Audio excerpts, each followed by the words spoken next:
Bismillah.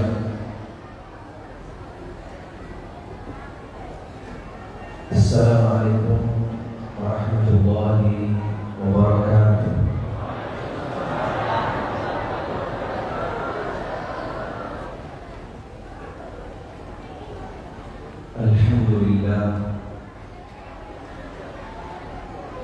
Alhamdulillahilladzi hadana li hadza wa ma kunna linahtadiya laula an hadana Allah. Asyhadu an la ilaha illallah wahdahu la syarika lah wa asyhadu anna Muhammadan abduhu wa rasuluh sallallahu alaihi wa alihi wa sahbihi wa sallama tasliman katsiran. Subhanaka la ilma lana illa ma 'allamtana innaka antal alimul hakim. Rabbi shrah li sadri wa yassir li amri wahlul 'uqdatam min lisani yafqahu qawli. Allahumma arzuqna al-ikhlasa fil qawli wal 'amal bis-sirri wal 'alani. Ma'asyiral muslimin wal muslimat, ikhwan akhwat rahimani rahimakumullah. Wabil khusus Bapak Kiai Haji Sanwani beserta segenap keluarga, segenap pengurus pesantren Darussalah Pusat yang mudah-mudahan senantiasa di dalam penjagaan perlindungan dari Allah Subhanahu wa taala. Segenap para pengurus pesantren cabang daripada Darussalah serta segenap para panitia alumni, panitia acara alumni pada tahun ini, serta seluruh para alumni yang mudah-mudahan Allah Subhanahu wa taala curahkan rahmat kepada mereka semua. Segenap aparatur pemerintah yang ada di sekitar pesantren Darussalah Pusat, baik dari pemerintah yang ada dari mulai RT, RW, kelurahan dan selanjutnya, termasuk juga aparat keamanan, yang mudah-mudahan Allah Subhanahu wa taala senantiasa memberikan kekuatan, kesabaran, ketabahan di dalam mengemban amanah dan menjalankan tugas-tugasnya. Wabil khusus dari salah satu perwakilan alumni yang tadi sudah menyampaikan beberapa wasiat-wasiatnya dan juga ujangan-ujangannya serta usaha upaya yang telah beliau lakukan, yang alhamdulillah sekarang menjabat menjadi salah satu daripada anggota dewan. Mudah-mudahan Allah Ta'ala berikan pahala dari setiap usaha upaya beliau dan segenap para alumni yang tetap berusaha, berupaya untuk menjaga keutuhan, kesolidan, eksistensi daripada Ma'had Darussalah, Ma'had satu-satunya yang memegang bendera Muhammadur Rasulullah sallallahu alaihi wasallam, yang dibawa atas sunnah Nabi sallallahu alaihi wasallam. Mudah-mudahan segenap stakeholder, siapapun mereka, dari manapun asalnya, baik yang dekat, yang jauh, dan siapapun mereka, apapun jabatannya, yang membantu eksistensi daripada tetapnya ma'had ini, mudah-mudahan Allah Subhanahu wa taala berikan kekuatan, Allah taala berikan kesabaran, dan Allah taala balas daripada semua usaha-usahanya dengan lipat ganda pahala. Karena setiap daripada yang mereka usahakan, upayakan tidak lain hanya membela Allah dan Rasulnya sallallahu alaihi wasallam.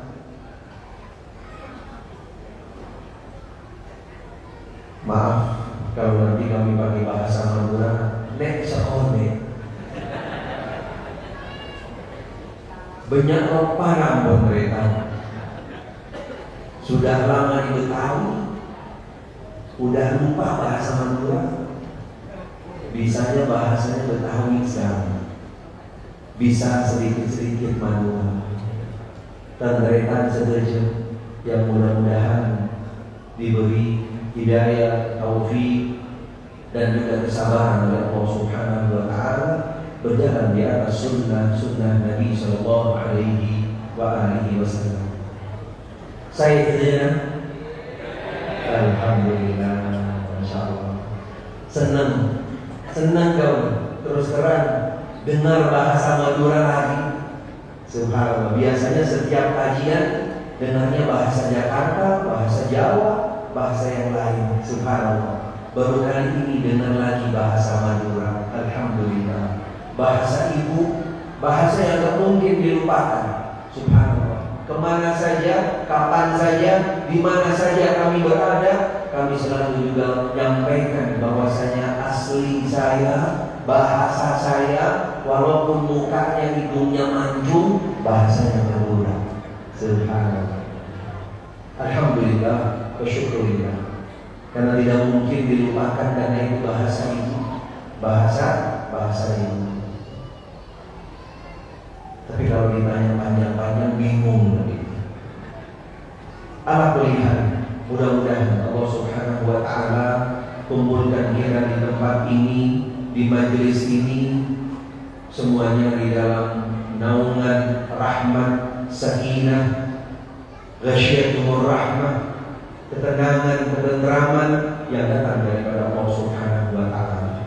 Karena pastinya kumpulnya kita pada pagi hari ini dipastikan berbeda dengan acara-acara, dengan kumpulnya di majelis-majelis yang lain. Apa perbedaannya? Siapa yang tahu? Apa perbedaan majelis kita dengan majelis mereka yang mungkin lebih besar, lebih banyak, atau mungkin juga lebih dan seterusnya? Apa perbedaan majelis kita dengan mereka? Dan inilah yang menjadi ciri khas daripada majelis Ahlussunnah wal Jamaah. Apa perbedaannya? Siapa yang tahu? Angkat tangan yang tahu, dikasih hadiah. Apa perbedaan majelis kita dengan majelis mereka? Ada yang tahu? Apa perbedaannya? Pebel bid'ah nama doyan amat. Kata orang Jakarta, subhanallah, doyan banget bahas bid'ah sunnah. Belum kesono, sabar dulu, jangan buru-buru abang. Cek keburu kabeh. Masya Allah. Perbedaan majelis kita, sebutkan apa perbedaan? Berdasarkan dalil, bagus, tapi belum tepat. Satu perbedaannya, modal silakan.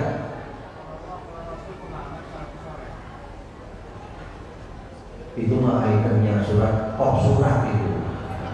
Kalau bikin kok surat seperti itu, gitu ya.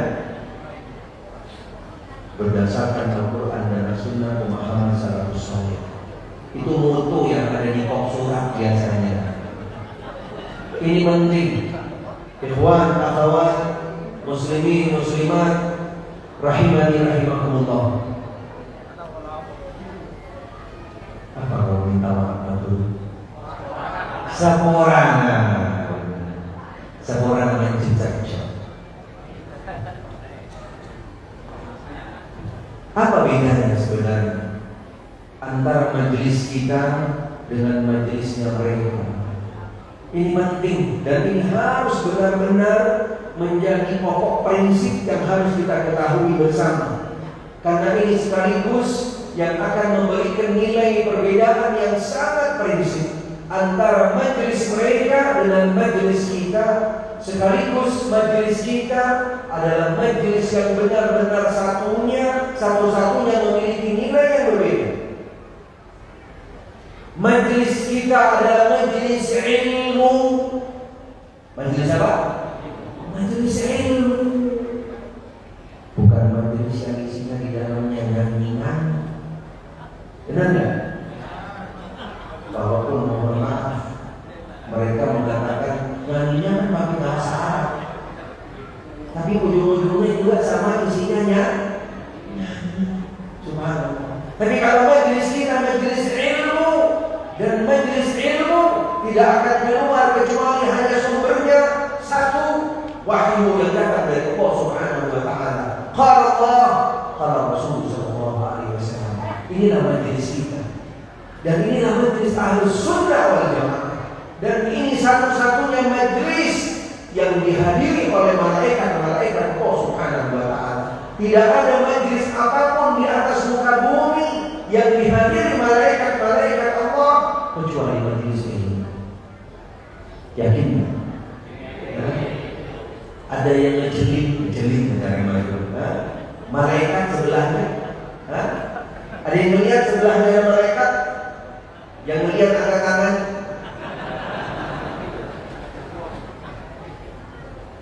Yakin tidak majelis ini dihadiri malaikat Allah? Apa buktinya? Ahsan, barakallahu fiik. Innal malaikata la tadau ajnihataha li talibil ilmi ridan bima yasna'. Ketahuilah sesungguhnya malaikat-malaikat Allah meletakkan sayap-sayapnya ikut hadir bersama orang-orang yang berada di majelis ilmu. Apa sebabnya? Ridwan bima yasna'. Ridho. Dia memberikan semangat, memberikan spirit. Setiap majelis ilmu dihadiri malaikat-malaikat Allah Subhanahu wa taala. Tapi kalau yang lain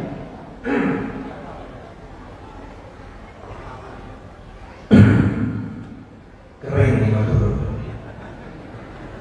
Airnya juga kering.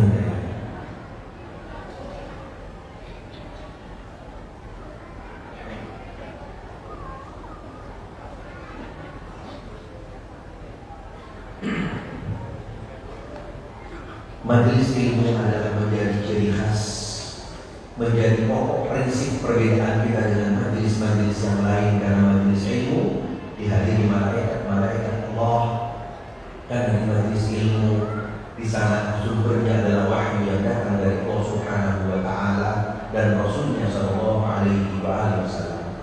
Yang berikutnya yang menjadi kode etik prinsip daripada majelis ilmu berakhirnya di mana?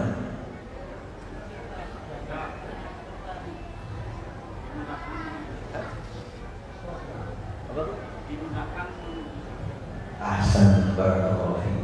Ini dua prinsip yang harus kita pahami di setiap majelis ilmu. Karena ini yang akan memberikan motivasi kita untuk selalu datang memenuhi, meramaikan majelis ilmu. Yang pertama adalah majelis yang dihadiri malaikat Allah, yang di dalamnya akan ada ketentraman, kedamaian, dinaungi rahmat oleh Allah Subhanahu wa taala, dan orang-orang yang hadir di dalamnya akan disebut-sebut namanya di sisi Allah taala.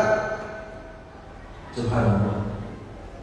Antum yang hadir semua di majelis ini, nama-namanya wa dzakarahumullah fi man 'inda.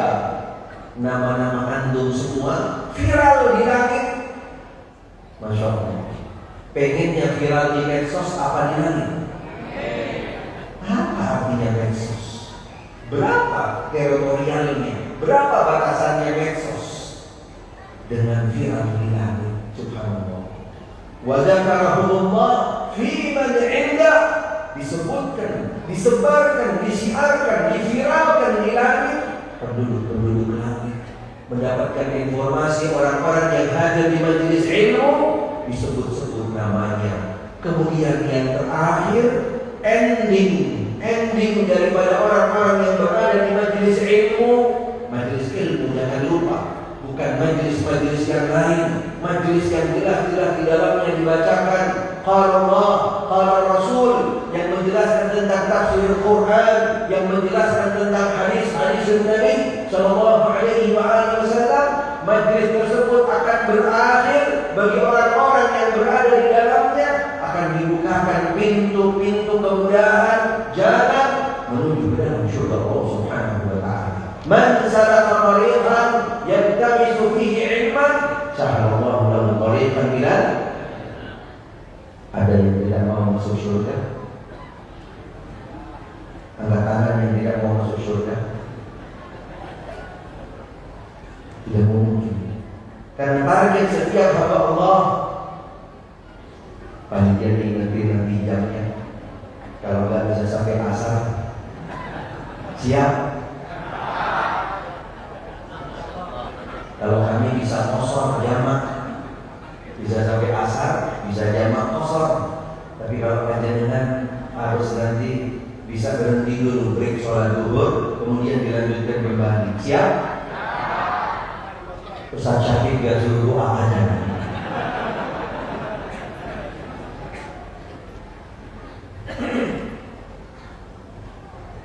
Endingnya akan berakhir di dalam surga Allah Subhanahu wa ta'ala. Karena orang-orang yang berada di dalam majelis ilmu akan berakhir di dalam surga Allah Subhanahu wa ta'ala. Karena kehidupan setiap manusia, tidak ada satupun yang tidak ingin target dunianya dan akhiratnya adalah satu targetnya. Apa targetnya? Siapa yang tahu? Target kehidupan setiap muslim dan muslimah di dunia dan sampai nanti di akhirat. Apa targetnya?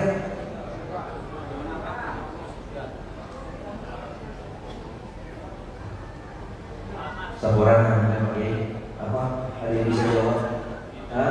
Apa targetnya? Yang lain? Ada yang lain? Menjadi manusia betul-betul. Subhanallah. Targetnya mudah, jelas. Ada doa yang diajarkan oleh Nabi kita Muhammad sallallahu alaihi wasallam. Dari doa di sanalah yang menjadi pegangan kita sekaligus target kita sejak di dunia sampai di akhirat nanti. Tidak ada satupun dari kita yang tidak tahu dengan doa tersebut, tapi sedikit dari kita yang paham dengan prinsip isi daripada doa tersebut. Doa apa? Doa sabu jaga. Masya Allah. Paham? Itu target kita, itu pegangan kita. Tidak ada yang kita cari dalam kehidupan dunia kecuali al-hasanah. Apa al-hasanah tersebut? Al-hasanah yang kembali kepada jalan yang diridhoi oleh Allah dan Rasulnya sallallahu alaihi wasallam, dan di akhirat adalah hasanah yang nanti endingnya akan masuk ke dalam surga Allah Subhanahu wa taala, diselamatkan daripada api neraka. Tapi ada saudara-saudara kita yang dia tidak kembali kepada doa ini, tidak kembali kepada prinsip ini, tapi malah menggunakan yang lainnya, malah meyakininya seperti doa, seperti zikir, dibaca rutin khususnya pada hari Jumat atau di waktu-waktu yang lainnya, meninggalkan doa yang datang dari Al-Quran daripada As-Sunnah. Apa yang mereka baca? Isinya lucu, padahal bukan doa dari sahabat, dari bukan, apalagi dari Nabi, dari seorang pujangga yang pujangganya juga diragukan tentang keimanannya yang lurus, akidahnya yang bersih. Lastul firdausi ahla wala aqwa ala nar. Ini doa apa zikir? Enggak ada, bukan doa, bukan zikir, bukan dari sahabat, apalagi dari Nabi sallallahu alaihi wasallam.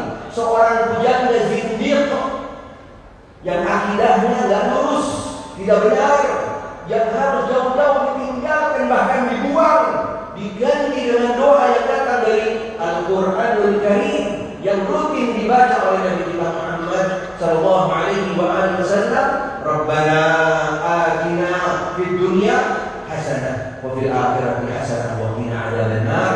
Karena doa ini ini yang tepat dan yang benar. Apa isi daripada yang tadi syair? Saya tidak mampu menjadi penduduk surga, tapi saya takut masuk neraka. Mau kemana ini? Nah, panjenengan mau ke amal, mau tak jelas jalannya. Tak mampu masuk surga, takut masuk neraka. Nyebul masuk mana? Ini ajaran dari mana? Tuntunannya siapa? Zikir doa yang mana yang diajarkan seperti ini? Meninggalkan doa dan zikir yang datang daripada Al-Quran dan As-Sunnah. Kalau bukan akalnya boleh. Akalnya subhanallah. Mencong akalnya kata orang berkata. Ma'asyiral muslimin wal muslimat rahimani wa rahimakumullah. Ini baru mukadimah. Baru mukadimah. Belum buka laptop.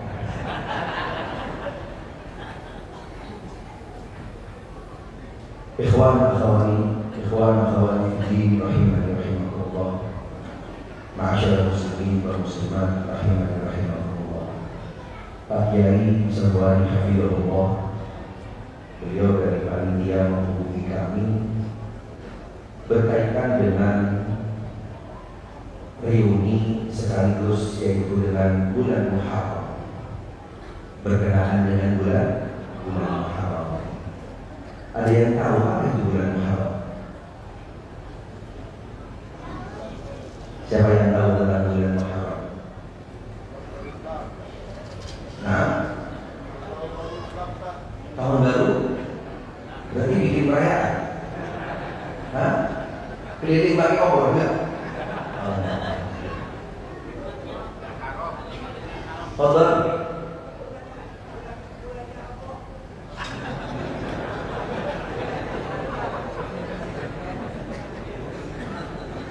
Dapat dari mana informasi? Subhanallah. Di dalam surat At-Taubah ayat 36 Allah Subhanahu wa taala berfirman,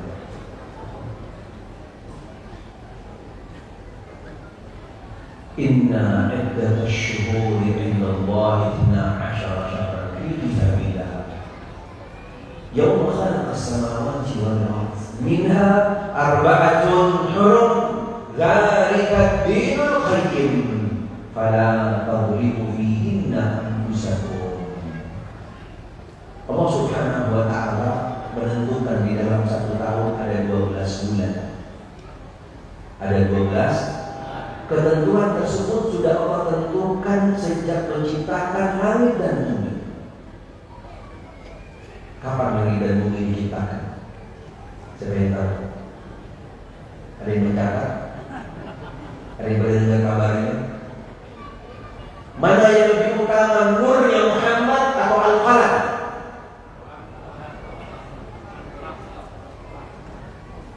Nur Muhammad apa Al-Qalam? Tapi menurut mereka apa pertama kali yang diciptakan?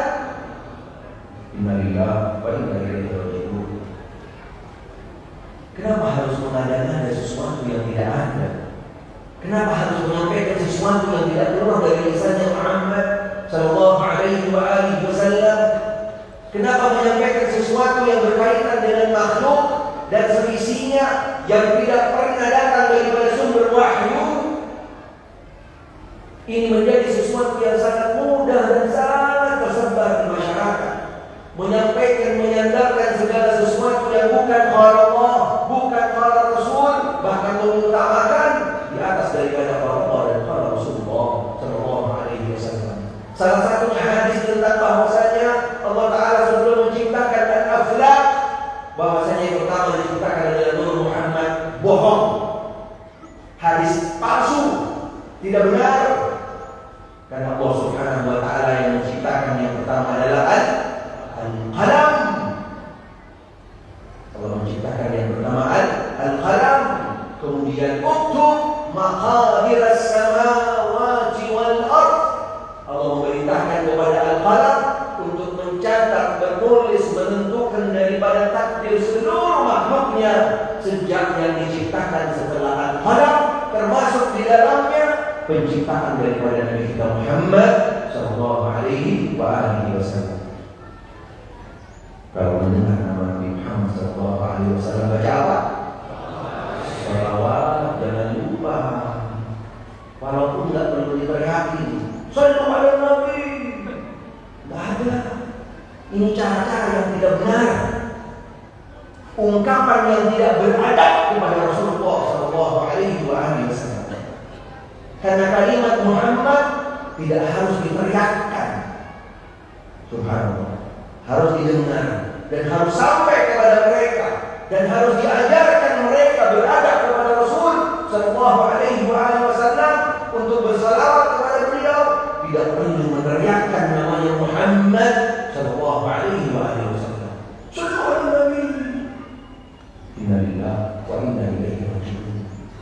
Mereka menganggap membaca sholawat, mengajak orang untuk bersolawat, tapi caranya tidak beradab kepada Nabi kita Muhammad sallallahu alaihi wasallam. Allah Ta'ala jelaskan di dalam Al-Quran ketika menyebutkan nama Nabi sallallahu alaihi wasallam, khususnya ketika di zaman beliau, dan juga ini bisa kita ambil hikmahnya dan juga sebagai bentuk tuntunan bagi kita untuk kita tetap beradab kepada beliau ketika menyebut nama beliau dengan penuh adab, penuh santun dan juga penuh penghormatan kepada Nabi kita Muhammad sallallahu alaihi wasallam. Jangan lupa bersalawat.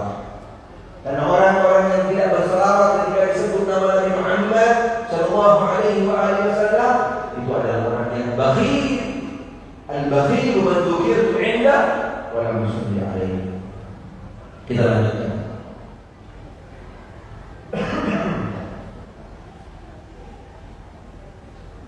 Semangat jawab.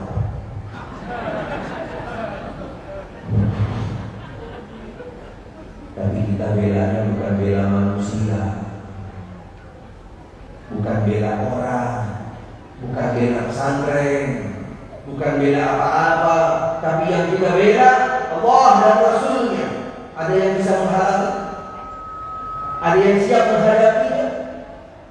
Ada yang siap mau melarang orang-orang yang membela Allah dan Rasulnya? Kita bukan membela partai, bukan membela ormas, bukan membela yang namanya dunia fulus, tapi kita membela Allah dan Rasulnya. Siapa yang berani menghalanginya? Agama Arek keluar.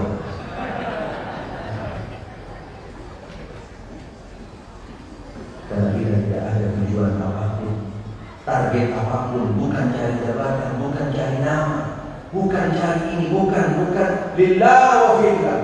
Karena Allah hanya untuk membela Allah dan Rasulnya, membela wahyu yang datang dari Allah dan Rasulnya, membela as-sunnah yang dibawa oleh Nabi kita Muhammad sallallahu alaihi wasallam. Di dalam satu tahun ada 4 bulan yang dinamakan dengan bulan Ashhurul Hurum. Salah satu dari 4 bulan tersebut adalah bulan Al-Muharram. Bulan Al-Muharram. Bulan Al-Muharram adalah bulan yang dimuliakan oleh Allah, yang diagungkan oleh Allah, yang diberikan tingkatan, peringkat, nilai ibadah berbeda seseorang yang melakukan di dalamnya, sehingga dinamakan dengan bulan Al-Haram. Tetapi fenomena yang ada, kejadian yang ada di dalam bulan Muharram, banyak sekali hal-hal yang perlu coba kita renungkan bersama, sekaligus yang perlu kita ketahui dan pada akhirnya kita perlu luruskan. Ada 3 fenomena besar ini yang nanti akan menjadi materi kita utama pada pagi hari ini. Udah mulai panas sayang cuacanya. Karena biasanya kalau sudah mulai panas, kami biasanya bisa melihat tuh jamaah posisi duduknya udah mulai geser. Ada yang nyorot-nyorot, cari sandaran, gitu kan? Subhanallah. Ada yang miring sono, miring sini. Ada juga yang kadang-kadang juga ketika sudah kondisinya mulai panas, subhanallah, pindah ke alam lain. Ada nggak? Ada nggak? Ibu-ibu ada yang pindah ke alam lain, Bu? Masya Allah. Insya Allah kalau ibu-ibu lebih semangat daripada bapak-bapak. Dan bapak-bapaknya kelihatan tuh, ada yang sudah mulai 5 umat. Matanya udah mulai 5 umat. Subhanallah. Apa? Sebabnya apa? Kenapa sampai bisa semangat menurun di majelis ilmu? Dari mulai setengah jam, 1 jam, 1 jam setengah, 2 jam, subhanallah. Kami pernah ngisi dari mulai jam 9 sampai zuhur. Subhanallah. Semangat, nggak berubah intonasinya, tetap terus jalan speed 4. Subhanallah. Tapi jamaahnya yang hadir macam-macam. Ada yang sudah turun speednya dari speed 3, speed 2, ada yang speed 1, ada yang banyak bocor. Subhanallah. Padahal intinya yang lebih capek itu kita apa jamaah? Hah? Yang lebih berkeringat narasumbernya, ustadznya atau yang hadir? Kenapa yang hadir bisa ngantuk, bisa capek duluan? Apa sebabnya? Kehari-hiri. Sama seperti ketika sholat berjamaah, ketika di bulan Ramadan misalnya, imamnya bacanya dari 1 rakaat, masya Allah, 2 lembar. 1 rakaat 2 lembar. Bahkan ada yang 3 lembar, ada bahkan sampai lebih daripada 3 lembar. Subhanallah. Kira-kira habis salam itu makmum, dia baca istighfar, cari imamnya, mana sih imamnya? Benar nggak? Pasti yang dilihat ini. Padahal yang capek itu imam apa makmumnya? Subhanallah. Di sini ada sebab yang perlu sama-sama kita renungkan, yang perlu coba sama-sama kita kaji. Apa sebenarnya sebabnya? Yang tahu nanti ketemu kami, jawabannya yang pas dan tepat ketemu kami kasih hadiah. Di dalam bulan Muharram ada 3 fenomena yang sangat mendasar, yang sangat perlu sama-sama kita ketahui. Yang pertama adalah mereka kelompok-kelompok yang menganggap bulan Muharram adalah sebagai bulan yang mereka agungkan, mereka sakralkan, bahkan sampai kepada tindakan yaitu mereka keramatkan bulan Muharram. Benar nggak? Ada nggak? Di Madura ada nggak? Nggak ada di sini. Kata siapa ada? Nggak ada. Yang ada di Jakarta, yang ada di Jawa Tengah, di Madura tidak ada. Tidak ada tempatnya, saking banyaknya.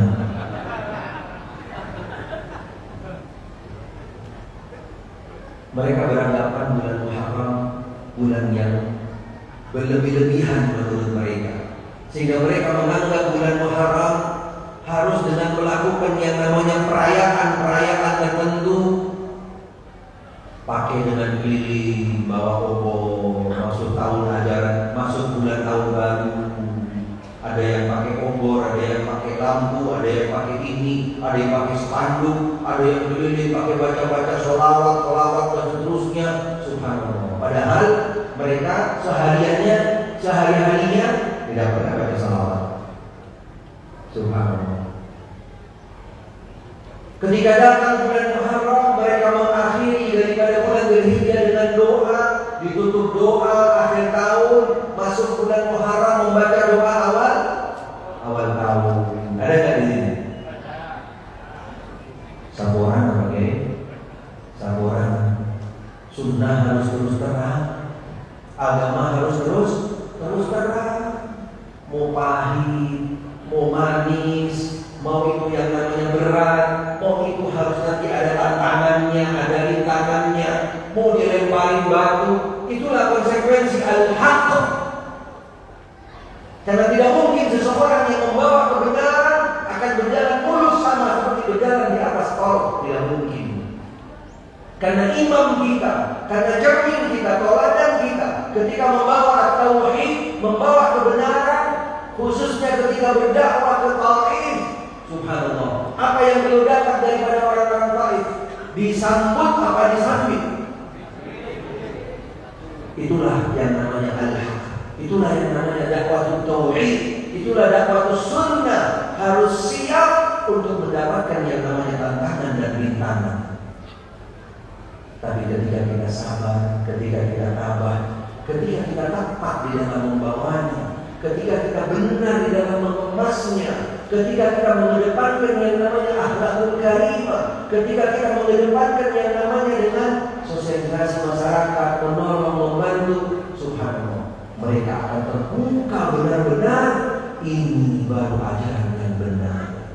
Ini as-sunnah yang dibawa oleh Nabi kita Muhammad sallallahu alaihi wasallam.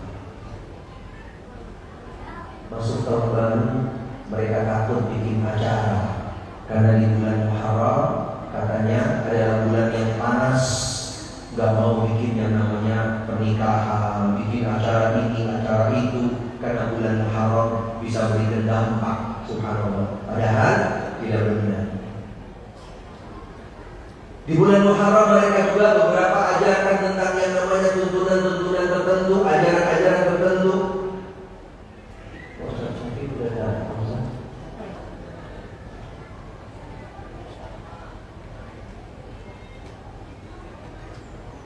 Ketika di bulan Muharram ada ajaran-ajaran tertentu, bahkan ada zikir-zikir, doa-doa tertentu yang mereka lantunkan dan mereka bahkan baca. Di tempat kami ada salah satu daripada kiai yang ada di sana ngajari ke jamaahnya di masjid. Sejak awal tanggal 1 bulan Muharram diajarkan dengan membaca zikir. Ada nggak sih? Baca zikir apa sejak tanggal 1? Ada yang tahu nggak? Mereka mengajarkan kepada jamaah masjid, kebetulan masjidnya dekat dengan rumah kami, dengar setiap jamaah dianjurkan untuk membaca di bulan Muharram 1 bulan penuh untuk membaca yang namanya ayat kursi 3333. Boleh dicicil dalam sebulan. Apa bedanya sama motor? Kok dikir pakai dicicil dalam sebulan? Ini ajaran dari mana? Tuntunan siapa? Ayat kursi harus dibaca dengan jumlah tertentu, dibaca dalam sebulan, boleh dengan sedikit demi sedikit. Innalillahi wa inna ilaihi raji'un. Ini pastinya adalah menyalahi daripada tuntunan Nabi kita Muhammad sallallahu alaihi wasallam. Karena ajaran Nabi kita sudah sempurna. Ajaran-ajaran yang lain, tuntunan-tuntunan yang lain yang berkaitan dengan Muharram masih banyak juga dilakukan di masyarakat. Bahkan sampai kepada hal-hal yang sifatnya ritual-ritual tertentu, dari mulai yang namanya memandikan barang-barang keramat, kemudian airnya diambil berkahnya, kemudian diperebutkan dan seterusnya. Bahkan sampai kepada titik mereka itu melakukan hal-hal yang sifatnya keluar menyimpang daripada ajaran agama, meyakini benda-benda sesuatu yang akan membawa berkah, ada keramatnya, bisa melindungi, menjaga seseorang dan seterusnya. Waktunya di bulan Muharram mereka untuk melakukan yang namanya prepare, melakukan yang namanya mandiin, dibersihin, diganti bungkusnya dan seterusnya. Bulan Muharram yang sebenarnya bulan mulia, bulan yang agung, mereka selewengkan menjadi bulan yang tidak semestinya. Mereka kaitkan dengan hal-hal mistik dan kelenteng. Benar tidak? Dan ini terjadi banyak daerah. Di mana saja? Hampir tidak sedikit di daerah terjadi yang seperti ini. Kemudian di sisi lain, di bulan Muharram mereka juga melakukan hal-hal yang sifatnya sampai kepada puncak pelanggaran agama, pelanggaran akidah yang sangat-sangat luar biasa, yang mungkin tidak pernah terjadi sepanjang sejarah agama Islam dan mungkin tidak pernah terjadi dari zaman jahiliyah, tapi terjadi di zaman-zaman kita, bahkan di akhir zaman seperti sekarang, di zaman globalisasi, zaman digitalisasi, tapi masih banyak orang-orang yang masuk di dalam fenomena tersebut, di dalam hal-hal yang dilakukannya menyimpang secara prinsip mendasar kepada yang namanya akidah, yaitu dengan meyakini bahwasanya ada seekor binatang yang memberikan berkah, bahkan sampai mereka perebutkan kotorannya. Ada nggak? Apa namanya? Insya Allah sudah semua pada paham dan sudah pada tahu. Tidak perlu kita sebutkan. Ini tidak pernah terjadi sepanjang sejarah. Bayangkan, binatang diambil berkahnya, direbutin, semuanya pengen ngelap berkahnya, pengen ngelap berkahnya, pengen rusak, bahkan sampai kotorannya diperebutkan. Kemudian yang terakhir, ini poin yang ingin kami jelaskan lebih jauh lagi. Ada di sisi yang lain, di bulan Muharram mereka bukan mengembalikan Muharram kepada bulan yang mulia, bulan yang agung, yang kembali kepada tuntunan panduan yang datang dari Allah dan Rasulnya, tapi malah sebaliknya, mereka adalah menodai bulan Muharram, menodai bulan Muharram. Ada yang kenal? Siapa mereka dan kelompok apa ini?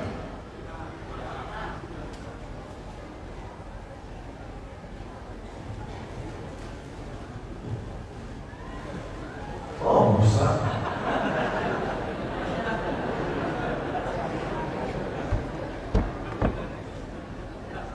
Persen. Toms. Buset toms.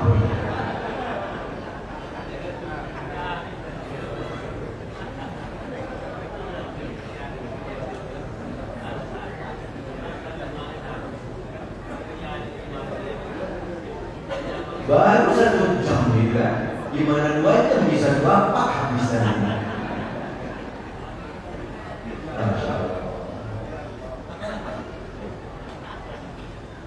Fenomena yang lain yang ada di bulan Muharram ini sangat identik dengan bulan Muharram. Sekaligus kami ingin mengajarkan, memberikan wawasan, pemahaman tentang poin ini. Mudah-mudahan nanti secara global dan insya Allah mudah-mudahan bisa menjadi bekal buat kita semua.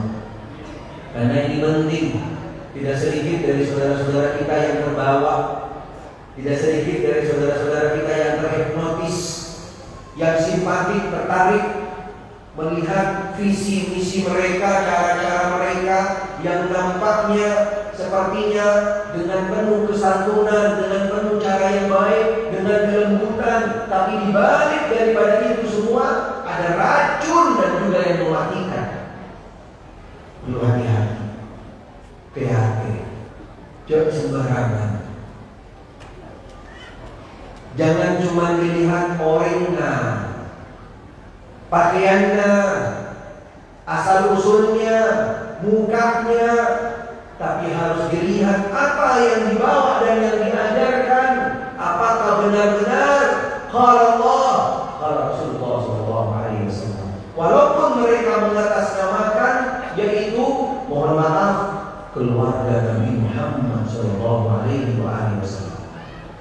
Tapi ketika yang dibawa tidak sesuai dengan wahyu yang datang dari Allah dan Rasulnya, tapi ternyata isinya di dalamnya akan berubah dan menggeser akidah kita dari akidah yang benar dan lurus, kita harus hati-hati dan kita harus tegas dan harus kita tepat di dalam melindungi diri kita, keluarga kita, anak-anak kita, masyarakat sekitar. Karena mereka dari hari demi hari, waktu demi waktu, zaman demi zaman, orang daripada orang yang mereka kirim seperti misionaris dengan cara yang sangat inovatif, dengan cara yang canggih, dengan cara yang benar-benar memberikan orang terpesona. dengan caranya, dengan akhlaknya, dengan ini dan seterusnya. Tapi yang dibawa ajarannya, pemahamannya adalah pemahaman yang keluar daripada ajaran akidah Ahlus Sunnah wal Jamaah, dan khususnya yaitu pastinya keluar daripada ajaran agama Islam, karena tidak ada sedikit pun daripada apa yang mereka ajarkan, yang mereka sampaikan bisa ditemukan dengan Islam, apalagi dengan akidah Ahlus Sunnah wal Jamaah. Kami tujuannya untuk memberikan wawasan, mengajarkan hadirat semua, sekaligus memberikan kehati-hatian biar hati-hati, jangan sembarangan. Bukan tujuannya memprovokasi, tujuannya menyudutkan, ataupun tujuan yang lain. Karena majelis kita bukan majelis provokasi, tapi majelis kita adalah majelis ilmu yang jelas sumbernya, dasarnya dari Allah dan Rasulnya. Yang ketiga adalah pemahaman yang menodai bulan Muharram. Apa yang mereka lakukan? Ada sebuah mutu yang sangat prinsip daripada ajaran mereka. Mereka menganggap bulan Muharram adalah yaitu setiap hari di bulan Muharram adalah hari Asyura. Setiap hari di bulan Muharram adalah hari Asyura. Mereka mensakralkan, mereka mengkeramatkan bulan Muharram setiap hari, yaitu dengan tanggal 10 Muharram atau dengan Asyura. Dan mereka menganggap setiap tanah yang ada di atas muka bumi ini, setiap jengkal daripada tanah adalah bagian tanah Karbala. Karena mutu mereka bagaimana untuk menjadikan bulan Muharram adalah sebagai bulan berkabung, bulan untuk menunjukkan kepada umat Islam seluruh dunia dan di Indonesia khususnya dan di Jawa Timur atau Madura sekitarnya, bahwasanya bulan Muharram kita harus tunjukkan yaitu dengan berkabung, bersedih atas wafatnya tragedi Karbala daripada cucu Nabi kita Muhammad sallallahu alaihi wasallam. Ahlus Sunnah wal Jamaah tegas di dalam hal ini dan punya prinsip yang tegas, yang jelas bagaimana memposisikan kejadian tersebut, fitnah tersebut, karena hal tersebut pastinya tidak akan keluar daripada apa yang sudah disabdakan oleh Nabi kita Muhammad sallallahu alaihi wasallam. Tidak ada satupun kejadian fitnah setelah wafatnya Rasul sallallahu alaihi wasallam kecuali beliau sudah menginformasikannya, mengabarkannya apa yang akan terjadi kepada keluarga beliau, keturunan beliau, sahabat-sahabat beliau, umat beliau dari sejak meninggalnya beliau sampai akhir zaman nanti. Sehingga salah satu yang beliau informasikan, kabarkan kepada kita selaku umatnya adalah tentang tragedi Karbala, wafatnya cucu beliau Husain bin Ali bin Abi Thalib radhiyallahu anhu, cucu dari Nabi Muhammad sallallahu alaihi wasallam. Akidah Ahlus Sunnah di dalam hal ini tegas dan jelas bahwasanya itu adalah ketentuan Allah. Inna lillahi wa inna ilaihi raji'un. Kita ridho, kita menerima catatan ketentuan yang datang dari Allah. Apalagi Nabi Muhammad sallallahu alaihi wasallam adalah menjelaskan tentang hal tersebut. Yang lebih jauh lagi perlu dibahas secara khusus. Ada beberapa materi kami yang berkaitan dengan hal tersebut, nanti bisa kembali di YouTube. Salah satunya materi yang perlu dan harus untuk menjadi pegangan kita semua, karena hampir jarang dibahas dan juga sedikit yang menjelaskan secara luas, secara utuh dan seutuhnya tentang yaitu apa yang terjadi dengan yaitu Karbala, serta juga tali kasih antara Ahlul Bait dan juga as-sahabat. Karena dari sinilah titik tolak awal yang menjadi bahan modal mereka untuk bisa menyampaikan ke umat agar bisa lebih diterima bahwasanya pemahaman mereka gak sembarangan, sumbernya jelas, sumbernya murni, suci menurut mereka. Kalau kita umat Islam menurut mereka sumbernya datangnya dari as-sahabah radhiyallahu anhum. Menurut mereka kita sumbernya datangnya dari as-sahabah radhiyallahu ta'ala anhum. Tapi mereka mengklaim, mereka mengaku bahwasanya sumber mereka punya garis lurus, garis yang bersih, yang suci, datangnya daripada yaitu keluarga Rasulullah Shallallahu Alaihi Wasallam. Ini poin prinsip yang harus kita pahami, karena dari sini titik tolaknya, karena dari sinilah garis pemisahnya. Sebenarnya as-sahabah dengan ahlul bait sama sekali tidak ada perbedaan, sama sekali tidak ada perbedaan sumber, karena dua-duanya adalah umat Muhammad Shallallahu Alaihi Wasallam yang ada pada waktu itu. Perlu dicatat, umat Muhammad yang ada di zaman Rasul Shallallahu Alaihi Wasallam ada dua golongan, ada dua kelompok. Siapa mereka? Hah? Nah, berarti ikuti poinnya. Itu intinya. Umat Muhammad di zaman Rasul Sallallahu Alaihi Wasallam hanya dua, tidak ada yang lain. Dibagi dalam dua kelompok. Ada keluarga, ada as-sahabah.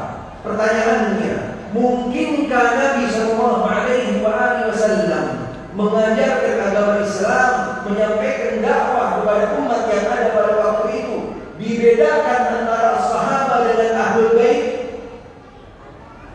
Apa jawabannya? Tidak mungkin dan tidak benar.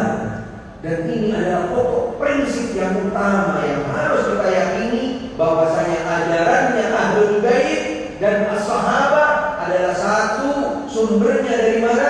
Dari Nabi Muhammad Shallallahu Alaihi Wasallam. Ini pokok inti, baru nanti kami akan jelaskan berikutnya.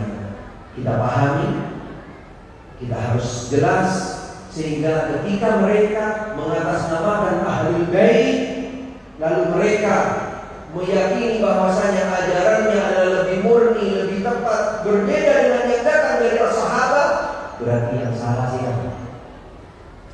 Yang salah siapa? Siapa yang salah? Rasulullah Shallallahu Alaihi Wasallam. Kalau mereka mengaku ajaran ahlul bait yang paling benar, as-sahabah yang salah, berarti kan Rasul dan jalannya beda. Benar nggak? Setuju? Akor ya? Akor? Akor bukan benda akor. Ini pokok prinsip. Ikhwan, akhwat, ma'asyiral muslimin wal muslimat, perlu kita benar-benar pokok inti ini dipahami dengan seutuhnya dan tepat. Bahwasanya ahlul bait dengan as-sahabah tidak ada perbedaan, tidak ada permusuhan. Mereka punya hubungan yang sangat harmonis. Dua-duanya adalah umat Muhammad, dua-duanya mendapatkan sumber satu daripada Rasulullah Shallallahu Alaihi Wasallam. Ketika mereka mengaku punya ajaran yang namanya ajaran ahlul bait, atau dengan yang lebih populer mereka katakan, yaitu dengan madhab ahlul bait, tidak benar. Karena tidak mungkin Nabi Muhammad Shallallahu Alaihi Wasallam berbeda, membedakan ketika menyampaikan dakwahnya untuk sahabat A, untuk ahlul bait B, tidak mungkin. Ini menjadi modal utama mereka. Kita sumbernya asli, kita beda sama mereka, dan seterusnya. Khususnya mohon maaf dari mereka mayoritas yang mukanya sama seperti kami.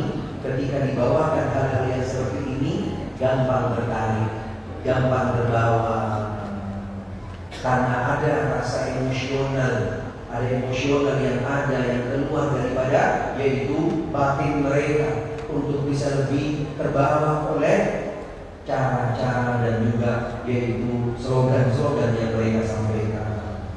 Yang kedua, setelah kita mengenal prinsip tadi, bagaimana kita caranya mengenal Apa sih daripada dakwah-dakwah mereka, ajaran-ajaran mereka yang disampaikan ke masyarakat biasanya, untuk kita nanti bisa kenali, kita bisa pahami, sehingga kita tidak mudah untuk terbawa daripada arus mereka. Sangat banyak sebenarnya, materinya nggak mungkin kami sampaikan semuanya pada pagi hari ini. Walaupun sebenarnya kami masih semangat untuk menyampaikan ilmu tentang hal ini, karena ini menjadi sesuatu yang sangat penting bagi kita. Karena masyarakat Jawa Timur secara umum, khususnya Madura, apalagi pernah ada salah satu daerah yang juga menjadi basis mereka, ya kan? Di daerah di Madura ada yang menjadi salah satu markas mereka. Kenapa masyarakat yang ada bisa terbawa dengan ajaran seperti itu? Apa sebabnya? Apa sebabnya? Hah? Apa sebabnya? Karena tidak punya ilmunya. Karena mereka tidak tahu kalau ajaran itu sebenarnya adalah ajaran yang menyimpang daripada ajaran Islam. Ketika mereka membawa-bawa nama Rasul, keluarga Rasul, ajaran yang murni, ajaran yang bersih, mengajak kepada umat yang namanya kebaikan, kelembutan, mengajak umat untuk bersatu dan seterusnya, bohong. Karena sebenarnya provokator utama daripada umat Islam menjadi pecah belah adalah Yahudi dan Nasrani, dan orang-orang yang juga mengikuti langkah-langkah mereka. Ayat yang dibawakan tadi lewat Firman, walan narwa anjal Yahudu walan Nasrani hatta tattabi'a millatahum. Qul innal huda hudallah. Sehingga siapapun mereka, dari manapun asalnya, apapun yang mereka bawa, ketika ingin memecah belah umat Islam, sumbernya tidak akan jauh-jauh daripada mereka, walaupun mereka tampilnya sama dengan tampil seperti kita. Karena kita umat Islam, pada dasarnya Allah Ta'ala sudah persatukan. Kita sudah dipersatukan ukhuwah oleh Allah Subhanahu wa Ta'ala di dalam ukhuwah iman. Karena ini yang asal utama daripada umat Islam. Adanya pecah belah, adanya perbedaan pemahaman dan seterusnya, pasti ada propaganda yang datang dari luar. Karena umat Islam, innamal mu'minuna ikhwah. Tidak mungkin ketika umat Islam, orang-orang yang beriman, terpecah belah, berarti tidak mungkin datangnya daripada umat Islam. Pasti datangnya dari mereka-mereka yang ada dari luar umat Islam, dan mereka-mereka yang juga menjadi propagandanya, yang menjadi antek-anteknya. Ahlus Sunnah wal Jamaah yang mengajarkan Al-Quran dan As-Sunnah di dalam pemahaman salafus saleh, agama ajaran yang dibawa oleh Nabi Muhammad SAW, Islam yang murni, akankah menjadi yaitu sesuatu yang memecah belah umat? Tidak mungkin. Ada sebuah contoh catatan yang sangat prinsip, yang sangat mendasar. Mohon Bapak Ibu sekalian perhatian. Mohon Bapak Ibu sekalian catat, sekaligus direnungkan dan masukkan di dalam hati. Bahwasanya akidah Ahlus Sunnah wal Jamaah, pemahaman salafus saleh rahimahullah, mengajarkan kepada umat Muhammad sallallahu alaihi wasallam adalah persatuan dan kesatuan, dan kembali kepada satu imam, kembali kepada satu teladan, kembali kepada satu cermin, yaitu Muhammad sallallahu alaihi wasallam. Ada sebuah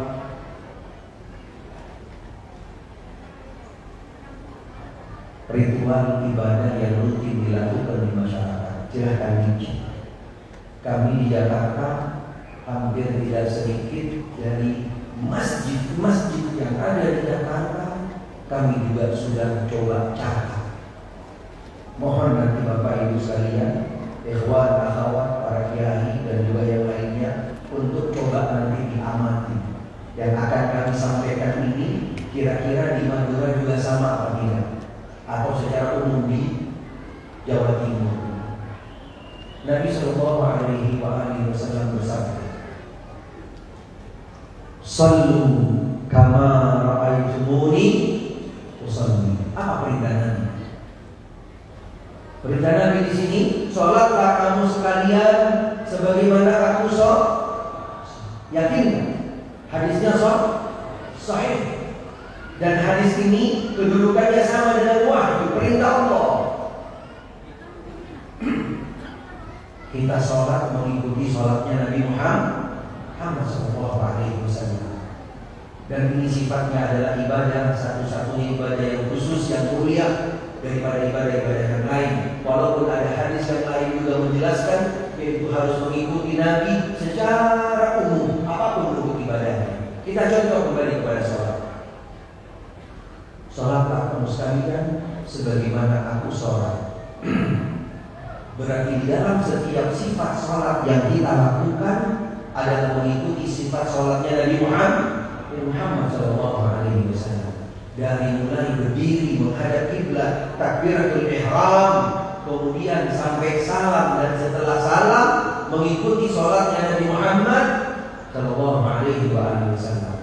Diawali dengan takbiratul ihram, diakhiri dengan salam, kemudian baca apa? Setelah salam baca istighfar. Ini sifat sholat Nabi Muhammad Sallallahu Alaihi Wasallam. Bagaimana dengan masjid yang ada di sekitar kita?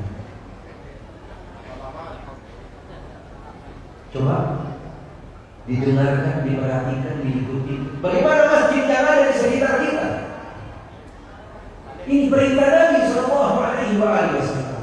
Ada yang membaca astaghfirullahaladzim liman walidayya walahu astaghfirullahaladzim wal Al-Fatihah. Ada nggak? Mana cinta mereka kepada Nabi Sallallahu Alaihi Wasallam? Apa yang mereka katakan bahwasanya kita memecah belah umat, padahal kita mengajak kepada kesatuan untuk semua umat Muhammad. Sholat seperti sholatnya Nabi Muhammad Sallallahu Alaihi Wasallam. Yang bikin pecah belah mereka apa kita? Kita mengajak kepada satu imam, kita mengajak kepada satu teladan, kita mengajak kepada satu sifat yang diajarkan oleh Nabi Sallallahu Alaihi Wasallam. Baru di dalam sholat saja kita diperintahkan shallu kama ra'aitumuni usalli, mengikuti cara sifat sholatnya Nabi Sallallahu Alaihi Wasallam. Tapi apakah mereka kembali kepada sifat sholat ini? Silakan untuk menilainya semua. Silakan jamaah sekalian yang menilai. Bagaimana masjid yang ada di sekitar kita? Apa yang mereka baca? Apalagi ketika kita jauh melihatnya tentang sifat sholat mereka. Sholatnya kayak biskarina.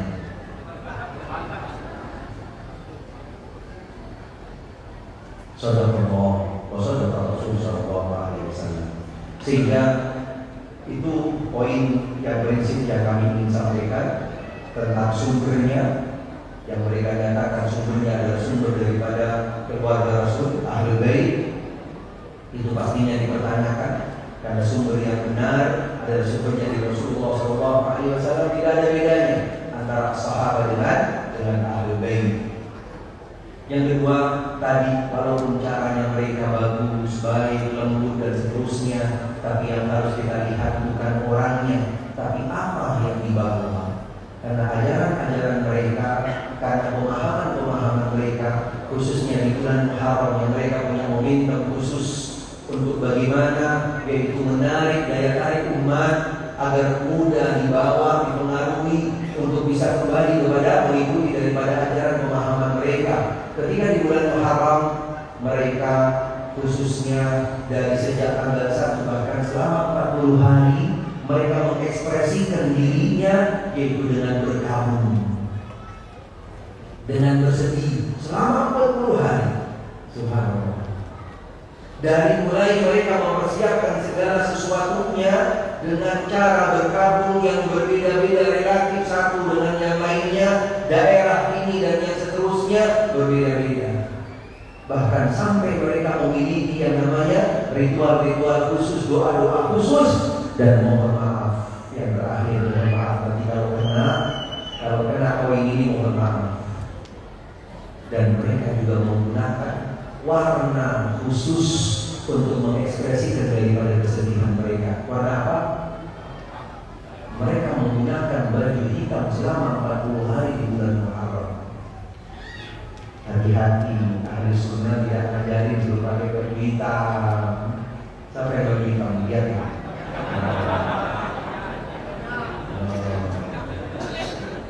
Subhanallah.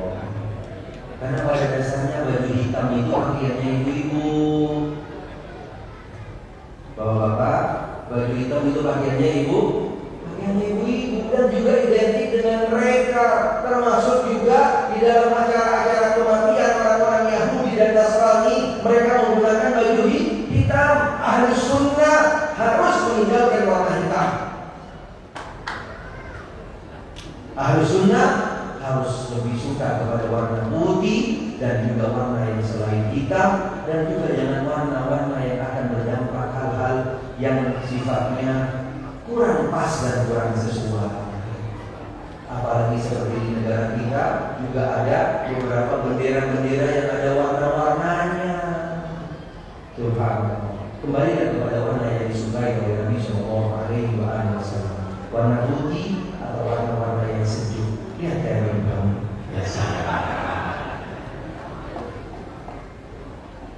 Perlu dikaji kembali yang suka warna hitam. Mulai hari ini perlu direnungkan, karena warna hitam punya identik khusus. Ada beberapa kondisi-kondisi tertentu. Kemudian mereka juga di bulan Muharram melakukan yang namanya selain dengan ritual, dengan acara-acara tertentu, bahkan sampai dengan pakaian khusus. Mereka gunakan selama 40 hari di bulan Muharram. Mereka juga menunjukkan yang namanya kesedihan, berkabung atas wafatnya Sayyidina Husain ibn Ali bin Abi Thalib radhiyallahu anhum, yang berlebih-lebihan, ekspresi yang tidak tepat dan tidak benar, ekspresi yang tidak tepat dan tidak benar. Dari mulai yang namanya bersedih yang berlebih, ekspresi dari mulai mata yang mereka tunjukkan dengan nangis yang tidak berhenti.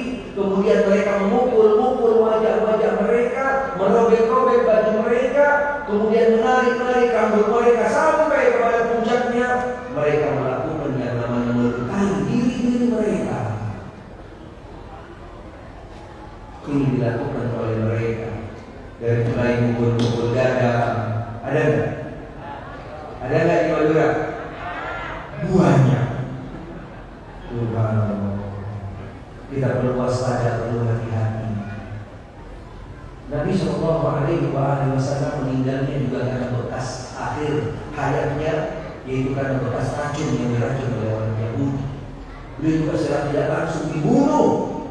Tapi adakah sahabat satupun di dalam meninggalnya Rasul Sallallahu Alaihi Wasallam, kakek daripada Al-Husain, mereka bersedih dengan berlebih-lebihan yang seharusnya kita harus bisa menunjukkan kesedihan lebih daripada wafat cucunya.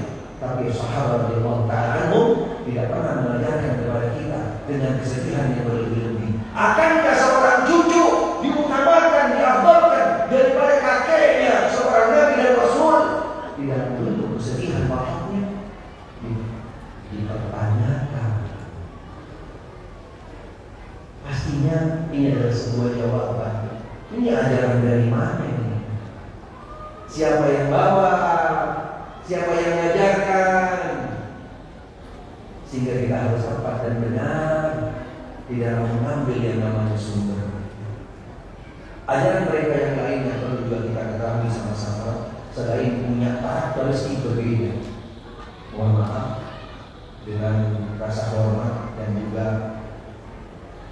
dengan tidak mengurangi daripada kedudukan ataupun yang lainnya dari para jemaah. Kadang-kadang mata kami itu bisa menilai si fulan itu si apa si B. Dengan mata kami bisa melihat ini ikut sono, ini ikut sono. Karena mereka punya tampilan khusus, punya karakter baju beda sendiri, punya peci sendiri yang berbeda dengan yang lain. Karena mereka dengan jelas-jelas tampilan yang seperti itu menunjukkan bahwasanya mereka itu harus berbeda dengan umat Islam dari segala bentuk sisinya. Apalagi di dalam ibadah. Ketika kita masuk di dalam ibadah, ujungnya beda dengan kita.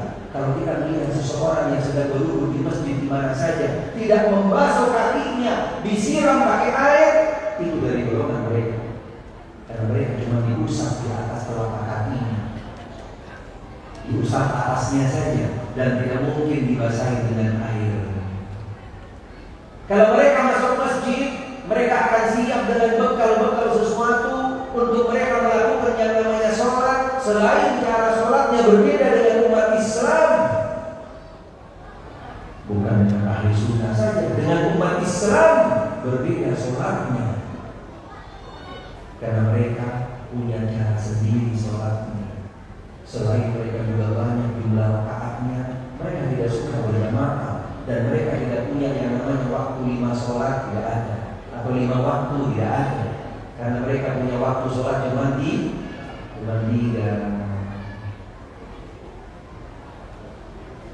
Ketika mereka sholat, mereka pun juga ketika waktu sujud, mereka tidak mungkin akan sujud di sejadah atau di karpet.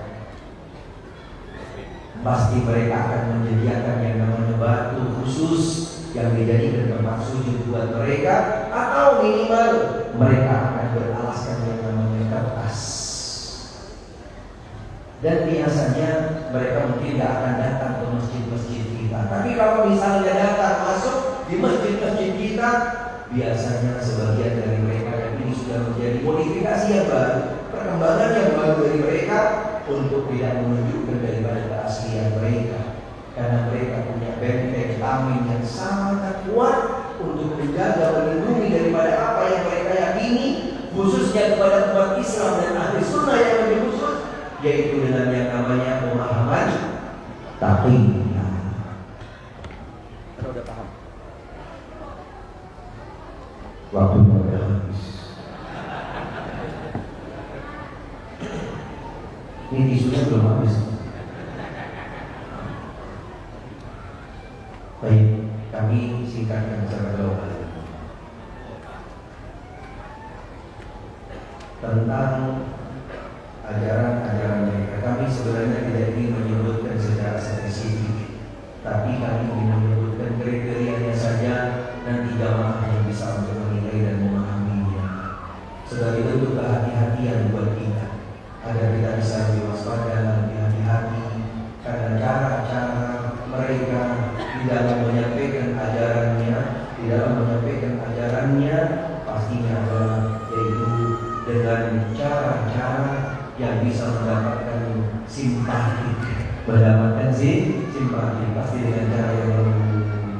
Semuanya baik, semuanya bagus, semuanya dirangkul, semuanya diajak untuk bareng-bareng. Kita ada persaudaraan, kita bersaudara, kita tidak ada bedanya, dan seterusnya.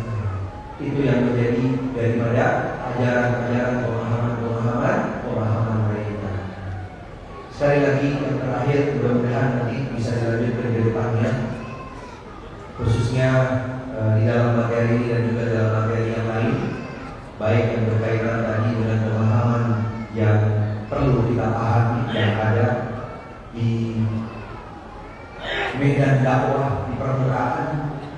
Karena pemahaman cukup beragam, sehingga kita harus tepat di dalam memilih dan memilah, dan khususnya membentengi diri kita. Karena juga di sana ada pemahaman yang namanya pemahaman liberal, pemahaman yang namanya sivilis, sekuler, pluralis, dan liberal, yang juga perlu kita bentengi diri kita daripada pemahaman tersebut. Mudah-mudahan apa yang kami sampaikan walaupun sifatnya singkat dan juga mungkin sifatnya global, mudah-mudahan insyaallah bisa memberikan manfaat, khususnya bagi kami dan juga buat jamaah sekalian, Bapak Ibu sekalian, kawan akhwat